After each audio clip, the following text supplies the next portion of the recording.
इतिहास के आरंभिक काल को निम्नलिखित में से कहा जाता है? पुरापाषाण काल, मध्य पाषाण काल, लघु पाषाण काल, नव पाषाण काल। इसका सही उत्तर है पुरापाषाण काल। अब क्वेश्चन नंबर 6 का, भीमबेटका की गुफाएं किस राज्य में हैं? आप बताइए, भीमबेटका की गुफाएं किस राज्य में हैं? इसका सही उत्तर होगा मध्य प्रदेश। भीमबेटका की प्रसिद्ध गुफाएं मध्य प्रदेश में हैं। यह भोपाल से पास में ही है। क्वेश्चन नंबर 3, किस कालयुग में पत्थर और औजारों का हथियार सबसे पहले पाए गए? नवपाषाण, पुरापाषाण, लघु पाषाण या मध्य पाषाण युग? इसका सही उत्तर है उपकरण, मतलब पुरापाषाण काल में। उपकरणों की भिन्नता के आधार पर पुरापाषाण को 3 कालों में विभाजित किया जाता है। पूर्व पाषाण सिंधु घाटी सभ्यता के शहरों की गलियां थी, चौड़ी और सीधी, तंग और मैली, फिसलन वाली या तंग और टेढ़ी। आपने पढ़ा होगा कि जो सिंधु घाटी सभ्यता है उनकी जो सड़क थी वो चौड़ी एवं सीधी थी और वहां पे नाली की व्यवस्था भी थी, इसलिए इसका सही उत्तर होगा ए। क्वेश्चन नंबर 5, निम्नलिखित में से कौन सी सभ्यता अपने नगर नियोजन के लिए प्रसिद्ध है? अब अपन को पता है कि मेसोपोटामिया में ना पक्की ईंटों का यूज होता था, ना वहां पे नालियां थी, ना सड़कें थी इस प्रकार, ना मिस्र सभ्यता है तो बहुत बाद में आई है, फारस वाली सभ्यता भी बहुत बाद में आई है। इसका सही उत्तर क्या होगा? सिंधु घाटी सभ्यता। अब बात करते हैं क्वेश्चन नंबर 6 की। हड़प्पा और मोहनजोदड़ो के खंडर निम्नलिखित में से किस नदी के तट पर स्थित हैं? आप अगर इसका मैप देखें तो आपको पता चलेगा कि यह रावी नदी के किनारे पर है। आप इसका मैप देख लेना, मैं आपको मैप दिखा दूंगा। अब क्वेश्चन नंबर 7, सिंधु घाटी सभ्यता के निम्नलिखित स्थानों में से कौन सा स्थान सिंधु नदी के किनारे पर स्थित है? अगर आप मैप में देखेंगे तो आपको पता लगेगा कि मोहनजोदड़ो सिंधु नदी के किनारे पर है। इस पे से ऋतिक रोशन ने एक फिल्म भी बनाई होगी, आप तो उसको जरूर देखना। क्वेश्चन नंबर 8, सिंधु घाटी सभ्यता की लिपि कौन सी है?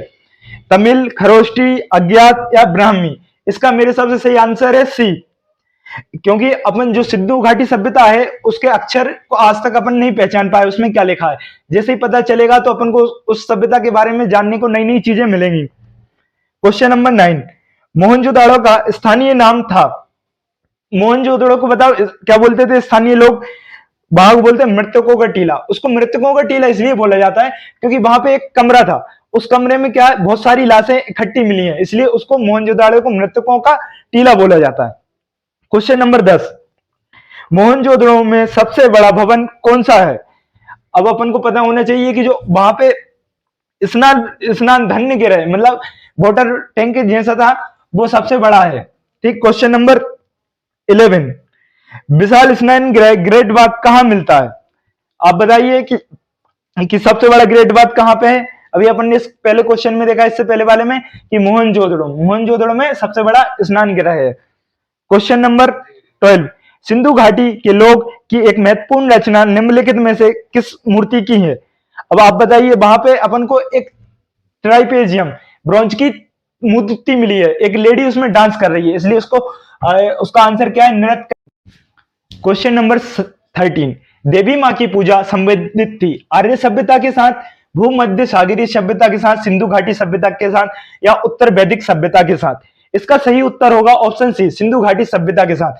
वहां पे लोग मदर गॉडेस की पूजा करते थे। क्वेश्चन नंबर 14, सिंधु घाटी सभ्यता का पतन बंदरगाह कौन सा था? जो सिंधु घाटी सभ्यता है उसका प्रसिद्ध बंदरगाह कौन सा था? उसको अपन बोलते हैं लोथल। लोथल कहां पे? अपने गुजरात में। ठीक। क्वेश्चन नंबर 15, लोथल नामक स्थान पर निम्नलिखित में सभ्यताओं में से किसका जलहटी मालघट था? लोथल अभी अपन ने क्वेश्चन नंबर 14 में क्या पढ़ा कि जो लोथल है वो किसका है? सिंधु घाटी सभ्यता का है। जैसे आज अपना क्या है, अपन बोलते ना कि यहां से ट्रेड होगा अपने समुद्र का, इसी प्रकार से उस समय कहां से होता था? लोथल से होता था। क्वेश्चन नंबर 16, निम्न में से कौन सी सिंधु घाटी सभ्यता का एक बंदरगाह शहर माना जाता है? हड़प्पा, रोपण, लोथल, मनवाली? देखो ये क्वेश्चन बेशक हमेशा रिपीट हो रहा है, इसका भी आंसर क्या होगा अपना? लोथल। लोथल की क्या एक प्रसिद्ध है, जैसे अपना ये गुजरात है तो उसके यहां पे होगा, आप देखना। क्वेश्चन नंबर 17, सिंधु घाटी सभ्यता में कालीबंगा निम्नलिखित में से किसके लिए प्रसिद्ध है? जो कालीबंगा है शहर सिंधु घाटी का, वो किस लिए प्रसिद्ध है?